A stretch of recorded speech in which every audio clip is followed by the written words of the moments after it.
আসসালামু আলাইকুম ওয়া রাহমাতুল্লাহি ওয়া বারাকাতুহু। আশা করি আল্লাহর রহমতে সকল খামারি ভাই-বোনেরা ভালো আছেন, সুস্থ আছেন। তো এগুলো দেখতে পাচ্ছেন আমাদের এই ১ মাস বয়সী ভ্যাকসিন কমপ্লিট ৯০% প্লাস মুরগির বাচ্চা মিশরি ফার্মির। এটা আমি আজকে ডেলিভারি দিতে যাবো। তা কোথায় যাচ্ছি বিস্তারিত জানাবো। ভিডিওটি না টেনে শেষ পর্যন্ত দেখবেন। তো আমাদের কাছে আপনারা এই মুহূর্তে ১ মাসের মাল বাচ্চা রেডি পাবেন এবং ১০ থেকে ১৫ দিন বয়সের ভিতরের বাচ্চা রেডি পাবেন ইনশাআল্লাহ। ১ দিনের বাচ্চা রেডি পাবেন। আমরা সারা বাংলাদেশে পরিবহনের মাধ্যমে ডেলিভারি করে থাকি। আমাদের ঠিকানা যশোর বসুন্ধিয়া। যশোরের ভিতরে যদি কেউ আমাদের কাছ থেকে নিতে চান, আপনারা এসেও আমাদের খামারে নিতে পারবেন এবং যদি বলেন, "না ভাই আপনারা ডেলিভারি দেন," তাহলে আমরা ডেলিভারি দেবো। ক্যাশ অন ডেলিভারিতে আপনারা নিতে পারবেন ইনশাআল্লাহ।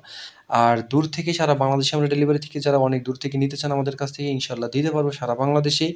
সেই ক্ষেত্রে আমাদের পেমেন্ট কিন্তু ফুল আগে করতে হয়। আমরা সবসময় বলে থাকি যেটা আমাদের রিজিকে আছে বাংলাদেশের যেকোনো প্রান্ত থেকে আমরা যদি পাঠাতে পারি সেখান থেকে আল্লাহ যদি রিজিকের ব্যবস্থা করে থাকে আমাদের কাছে চলে আসে।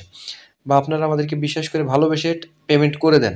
আর আমরা চেষ্টা করি আপনারা আমাদের যখন পেমেন্ট করেন আমরা বলি, "আপনারা প্রতারিত হওয়ার কোনো সুযোগ নেই ইনশাআল্লাহ।" তো এই ভাই যেহেতু আমার যশোরের ভিতরে মনিরামপুর কালার মোড়ে যাবো আমি। তো আমি ভাইয়া হচ্ছে প্রবাসী। ভাইয়ের বাসায় যেয়ে দিয়ে আসতে হবে। ভাই রিকোয়েস্ট করছিল। তো আমি যাক মাল রেডি করে নিয়ে বিকেলে বেরোইছিলাম। আসতে, আসতে আমার অনেক রাত হয়ে গেছিল। তা এছাড়া বাসায় যেয়ে দেখি যে ভাইয়ের আসলে ভাবির আরো অনেক মুরগি আছে, দেশি আছে, হাঁস আছে, সবই আছে। তো যাই হোক আমরা আসলে এই মুরগিগুলো এনে দেখলাম ৫০ টা মুরগি। এখানে হয়তো ৪ পিস মোরগ আছে, বাকি সব ফিমেল। তো আমাদের কাছে আপনারা নিঃসন্দেহে নিতে পারবেন। প্রতারিত হওয়ার কোনো সুযোগ নেই।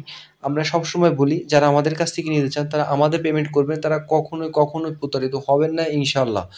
ঠিক আছে? যাদের লাগবে অবশ্যই স্ক্রিনে দেওয়া নাম্বারে আমাদের সাথে যোগাযোগ করবেন। আসসালামু আলাইকুম ওয়া রাহমাতুল্লাহি ওয়া বারাকাতুহু।